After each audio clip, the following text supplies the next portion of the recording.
Հայաստանում կան շատ պրոբլեմներ, որ սպասում են իրենց լուծմանը։ Աշխարհի բոլոր երկրներում կան շատ պրոբլեմներ, որ սպասում են իրենց լուծմանը,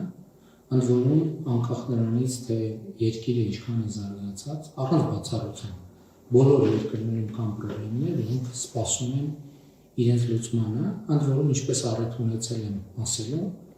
ինչպես աշխարհում, այնպես էլ Հայաստանում, երբ որ դու մի խնդիր լուծում ես,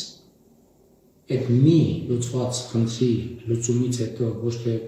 խնդիրները նվազում են, այլ ավելանում են, եւ մի լուծված խնդրից հետո ստանում ես 3 խնդիր, որ պետք է լուծես, 3 խնդրի լուծումից հետո ստանում ես 9 խնդիր, որ պետք է լուծես։ Ես ինչալով զգում եմ, որ այս իմ զուգահեռը միշտ չի, որ ամբողջական ընկալվում եւ ընդունվում է, ես դրա համար ուզում եմ բերել մի շատ կոնկրետ օրինակ։ Եթե որևէ մեկը չունի մեքենա, ինքը ունի մի մեքենա չունենալու պրոբլեմ, խնդիր։ Երբ որ ինքը ունի մեքենա, դրանից հետո ինքը պետք է լուծի հետևյալ խնդիրները, որ նախկինում չուներ։ Կայանատեղի հարց, գիշերային, ցերեկային, ընդ որում տեղաշարժվելու պարագայում էլ ամեն տեղաշարժի ավարտին ինքը պետք է լուծի ավտոկայանատեղի հարցը։ Այս խնդիրները ինքը չուներ նախկինում։ Նախկինում, երբ որ Բաքվում երեխաները ֆուտբոլ էին խաղում, դա իրեն առանձնապես ոչ միայն չէր անհանգստացնում, այլ նույնիսկ ուրախացնում էր, բայց հիմա երբ ինքը ունի մեքենա, եւ մեքենան կանգնած է Բաքվում, երեխաների ֆուտբոլը անհանգստացնում է իրեն, որ չլինի թե երեխաները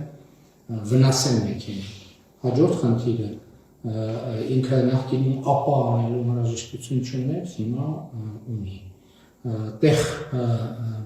զննում անցնելու հնարավորություն չուներ, հիմա ունի։ Մեծ հավանականությամբ մեքենան ձեռք է բերել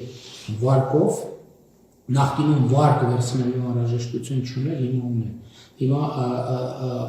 բենզինի գները կամ գազի գները նախկինում իրենք հենց առանձնապես չէին հուզում եւ մտահոգում, հիմա շատ մտահոգում են։ Ձմեռային, ամառային անիվներ եւ այլն եւ այսպես շարունակ։ Ես նկատի ունեմ, ես այն չի համար ասացի ցույց տալու համար, թե ինչ նկատի ունեմ, ասելով, որ երբ որ մի պրոբլեմ լուծում ես, դրանով պրոբլեմների թիվը չի նվազում, այլ ավելանում է, նոր խնդիրներ են գալիս, որ պետք է լուծես։ Եվ մեր ամենօրյա կյանքում մենք ունենք այսօրվա խնդիրներ, մենք ունենք միջնաժամկետ խնդիրներ, մենք ունենք երկարաժամկետ խնդիրներ, բայց մենք ունենք նաև կենսական եւ պատմական նշանակության խնդիրներ։ Հիմա իմ այսօրվա ասելիքի առանցքային իմաստը այն է, որ այսօրվա Հայաստանում մենք լուծել ենք եւ լուծված ենք համարում մի պատմական խնդիր, որի մասին ես խոսել եմ դեռևս 2018 թվականին, եւ այդ խնդիրը հետեւյալն է, որ մենք ինչպես այն ժամանակ ձևակերպել են, պետք է կարողանանք հաղթահարել պատմությունից մեզ ծանոթ ցիկլը, երբ Հայաստանը աշխարհաքաղաքական հանգամանքների բերումով երբեմն իրենից չկախված հանգամանքների բերումով ստանում է անկախություն, հայ ժողովուրդը ստանում է պետականություն, հետո էլի աշխարհաքաղաքական հանգամանքների բերումով էլի շատ դեպքերում չկախված իր որոշումից եւ իրենից այդ պետականությունը եւ անկախությունը կորցնում է։ Եվ 2018 թվականին ես ձևակերպել եմ այս խնդիրը, որ մենք պետք է կարողանանք հաղթահարել եւ դուրս գալ այդ պատմական ցիկլից եւ մտնել մի ցիկլի մեջ, որտեղ մեր պետություն ունենալը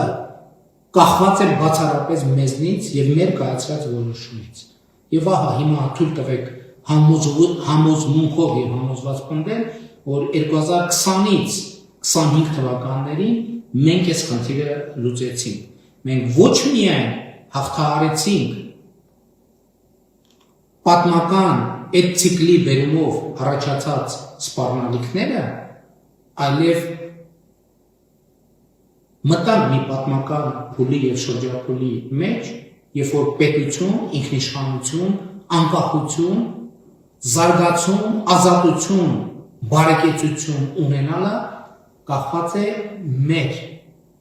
բացառապես մեր կայացրած որոշումներից։ Եվ սա ձեռքբերում է, որը պատմական է։ Սա ձեռքբերում է, որը պատմական է։ Եվ Հայաստանի Հանրապետության քաղաքացիները պետք է տեր կանգնեն այս պատմական ձեռքբերումը։ Շնորհակալ եմ։